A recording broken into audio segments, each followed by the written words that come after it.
Allahu Allahu Allah, Allahu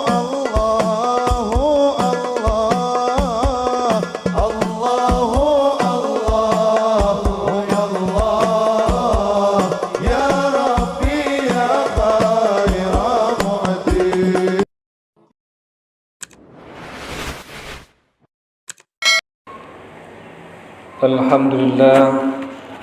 Alhamdulillah bi ni'matil iman wal islam wal ihsan. Ashhadu an la ilaha illallah wahdahu la syarika lah wa ashhadu anna Muhammadan 'abduhu wa rasuluh. Allahumma shalli ala sayyidina Muhammad wa ala ali sayyidina Muhammad. Amma ba'd, fa ya ayyuhal hadirun, ittaqullaha haqqa tuqatih wa la tamutunna illa wa antum muslimun.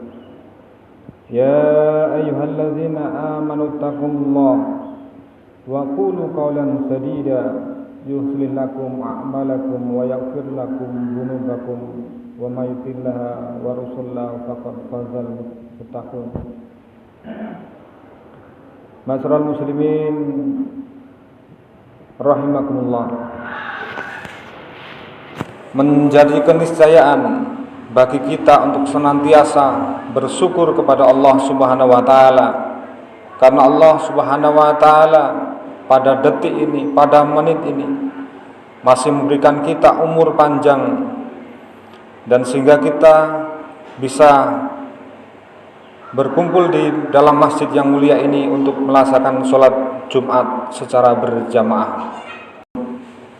Dan perlu khatib ingatkan bahwa ajakan pada ketakwaan ini juga merupakan kewajiban setiap khatib dalam setiap mengawali khutbahnya, karena memang menjadi rukun khutbah Jumat itu sendiri. Jika khutbah tidak diawali dengan wasiat takwa, maka tidak sah, dan pastinya untuk hal itu adalah mempengaruhi kesempurnaan dari sholat Jumat. Dan mudah-mudahan juga setiap kali khatib menyampaikan wasiat takwa ini tidak hanya menjadi rutinitas dan formalitas belaka, namun bisa kita tanamkan di dalam hati nurani untuk senantiasa kita laksanakan dalam kehidupan sehari-hari. Masyaallah muslimin sidang salat Jumat rahimakumullah.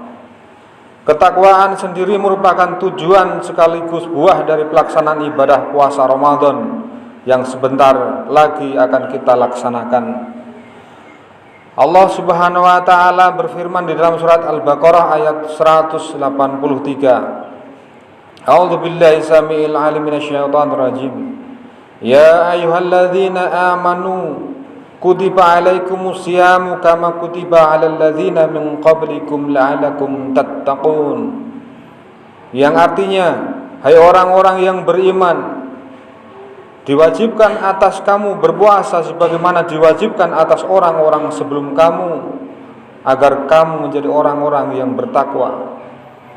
Ayat ini bisa menjadi sarana introspeksi diri terhadap kualitas ibadah puasa Ramadan yang kita lakukan selama ini. Jika kita memiliki kualitas puasa yang baik, maka buah ketakwaan akan menghiasi kehidupan minimal selama 1 tahun ini.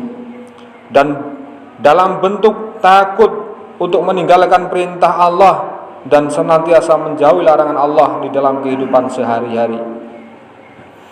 Namun sebaliknya, jika dalam memori kita, kehidupan yang kita lalui selama ini selalu abai dalam perintah Allah, dan kita tidak merasakan bersalah atau berdosa saat meninggalkan perintah Allah, maka buah ketakwaan dari puasa tidak kita dapatkan, sebagaimana disindir dalam sabda Nabi Muhammad SAW, "Kamin sha'imin laisa lahu min siyami ila ju'wal aqaf." Banyak orang yang berpuasa tidak mendapatkan apa-apa selain dari lapar dan dahaga. Masyarul muslimin rahimakumullah. Untuk meningkatkan kualitas ibadah puasa Ramadan sehingga menjadi bertakwa kepada Allah, maka sudah seharusnya kita mempersiapkan diri dengan baik sedari awal.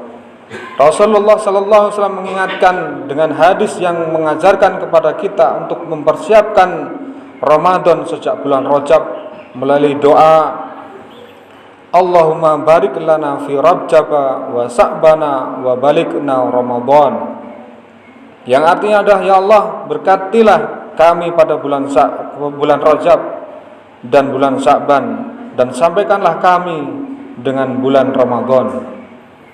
Dari doa ini kita harus menyadari bahwa Ramadan merupakan waktu yang sangat spesial bagi umat Islam, sehingga sudah semestinya mempersiapkan dari jauh hari. Datangnya bulan Ramadan layaknya mendapat sambutan gembira. Ia adalah momentum spesial yang Allah anugerahkan hanya sebulan selama setahun, dan keutamaan-keutamaan yang terkandung di dalamnya pantas kita nanti-nanti. Jamaah Jumat rahimakumullah, ada dua perspektif ibadah puasa, yaitu perspektif syariah dan juga thariqah.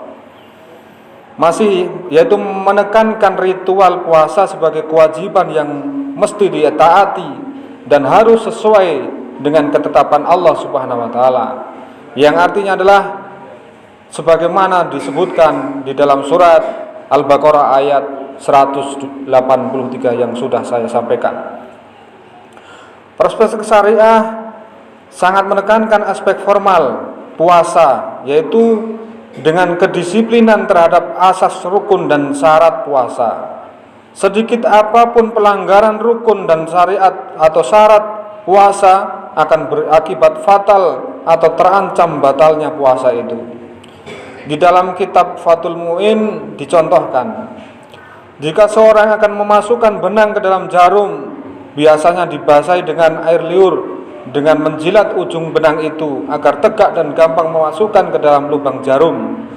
Jika benang itu benang putih, tidak mengancam batalnya puasa, akan tetapi jika benang itu berwarna dan lunturnya bergabung dengan air liur dan masuk ke dalam tenggorokan, maka ia akan bisa mengancam batalnya puasa kita.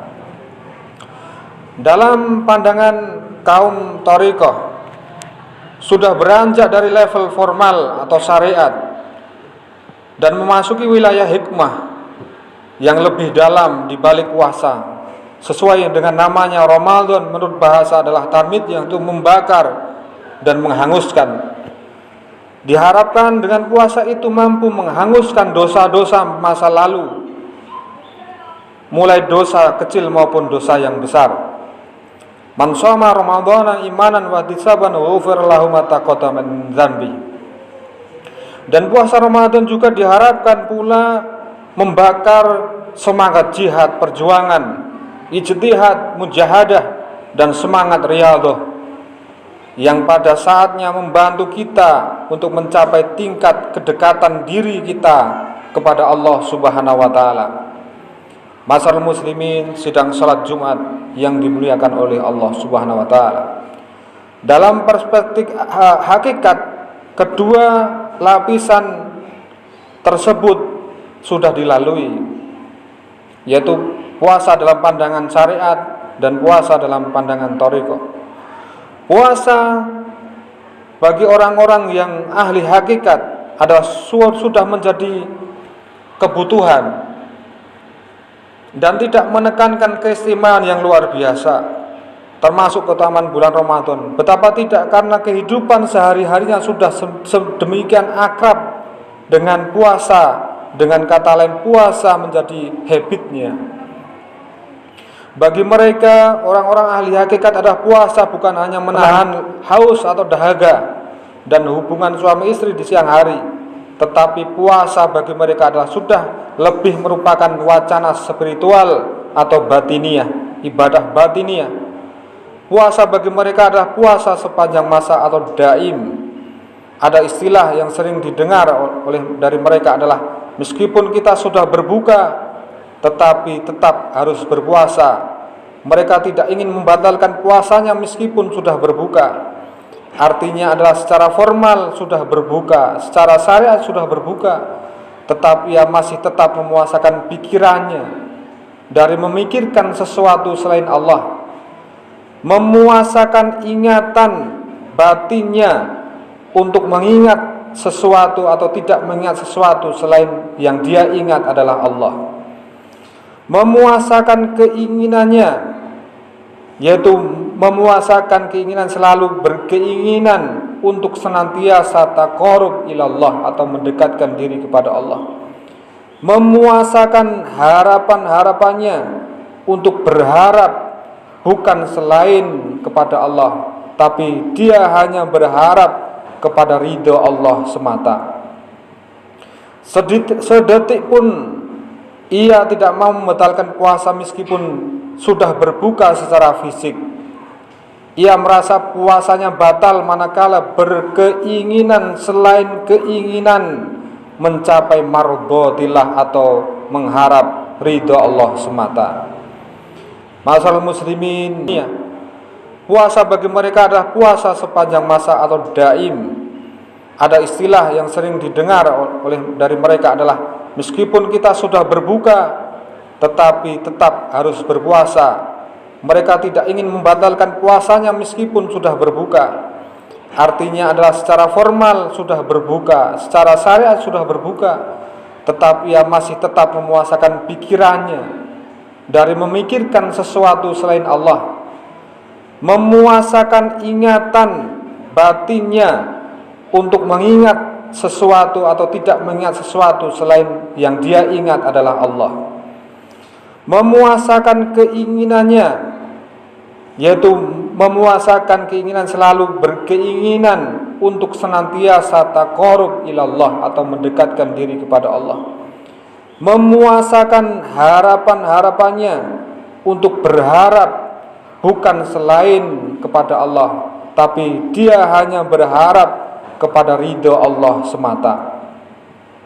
Sedetik pun ia tidak mau membatalkan puasa meskipun sudah berbuka secara fisik. Ia merasa puasanya batal manakala berkeinginan selain keinginan mencapai mardhatillah atau mengharap ridho Allah semata. Masyaallah muslimin wal sidang salat Jumat yang dirahmati oleh Allah. Puasa pada tingkatan ini adalah sama sekali tidak pernah dirasakan sebagai suatu masalah bagi mereka yang sudah dekat kepada Allah Subhanahu wa taala. Jadi puasa bukan menjadi beban bagi mereka, lapar dan dahaga atau pembatasan fisik bagi mereka. Bagi mereka puasa adalah sebagai kewajiban syariat lainnya seperti sholat dan ibadah lainnya. Lebih dirasakan sebagai bentuk bersama atau taqarrub ilallah, dekat dengan Allah, mendekat kepada Allah. Mereka merasa nyaman dengan berbagai kewajiban agama sehingga tidak merasa lagi puasa itu menjadi sebuah kewajiban tetapi sebagai kesenangan batin. Dan semoga kualitas puasa kita semakin meningkat dan selamat menyambut dan menikmati bulan puasa. Marhaban ya Ramadan, marhaban syahrus syam. Wallahu a'lam. Allahu